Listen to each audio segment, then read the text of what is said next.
Hello everybody. So in this module, I am going to talk about getting your health house in order.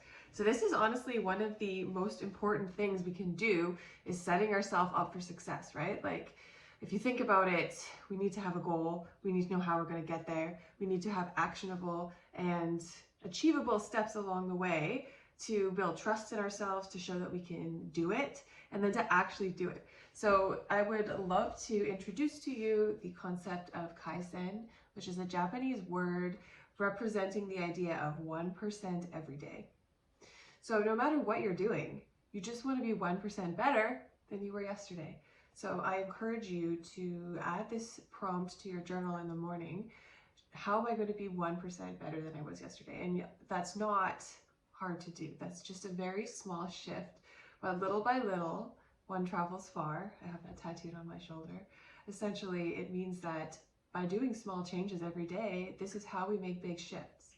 And we also need to take action. So it's also giving us the incentive to actually move towards change. We can think about it, we can manifest it all we want, but really the only way we're going to create shifts in our health and our life is if we take action to move forward. So getting a health house in order essentially means setting yourself up for success. How can you get the basic foundational pieces ready to go so you can achieve these massive changes little by little? So that's what we're going to talk about in this video. The first thing I want to bring up is getting your mindset right. So a lot of schools of meditation, the one I'm going to quote from here is Jose Silva, the Ultramind system. But he says that there are 3 ingredients that you need to be able to alter the physical material world.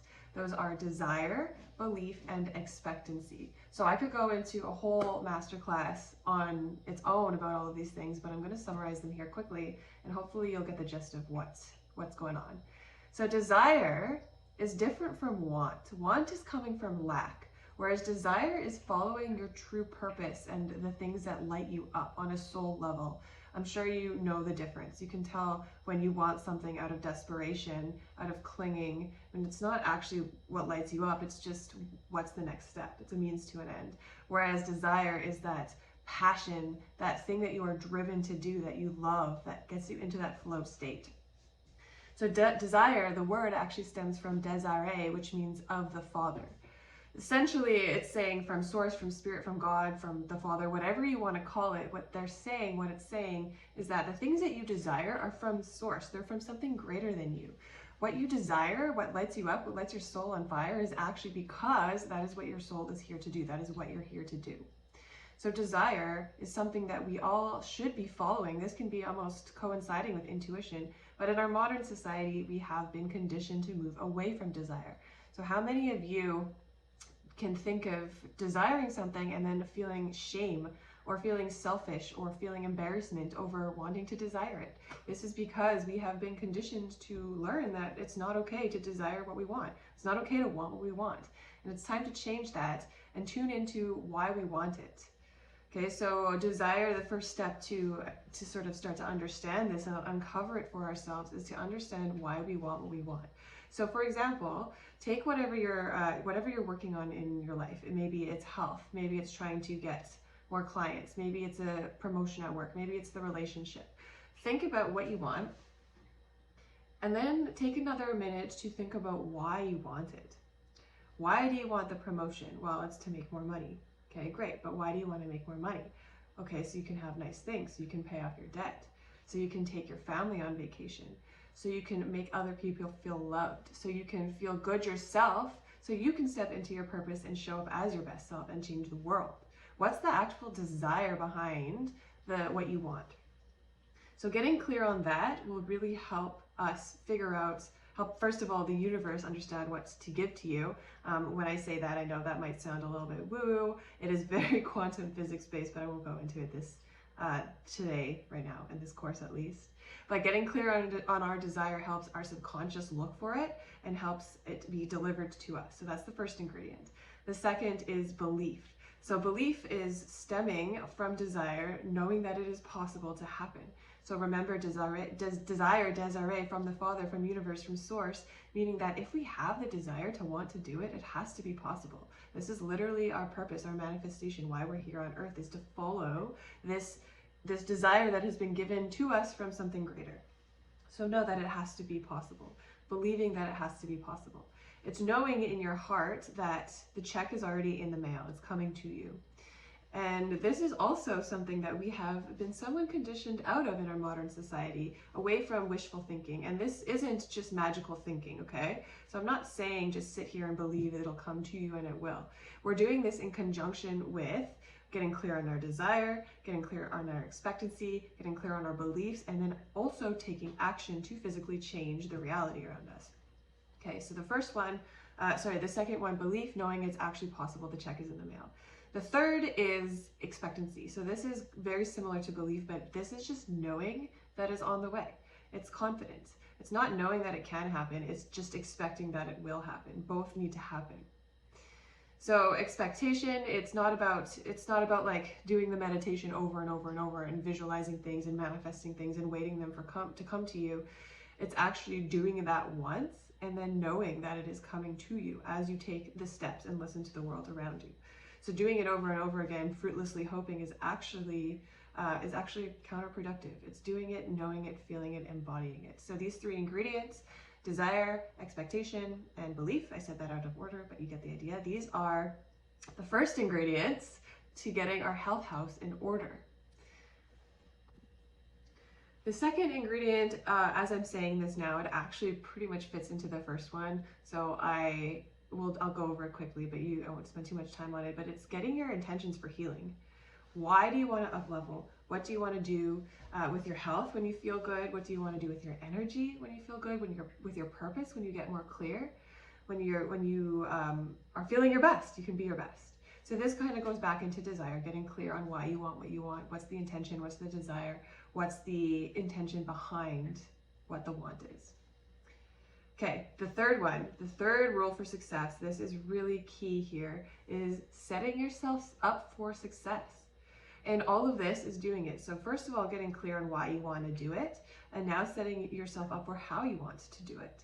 So this might look like implementing and really sitting down and understanding the plan that we worked through together. It might look like understanding why you're doing the diet, why you're taking the supplements. So your subconscious on that primal level knows that you're taking medicine, it knows the trajectory, it knows what's going on. And this will help you prepare, even if on a subconscious level.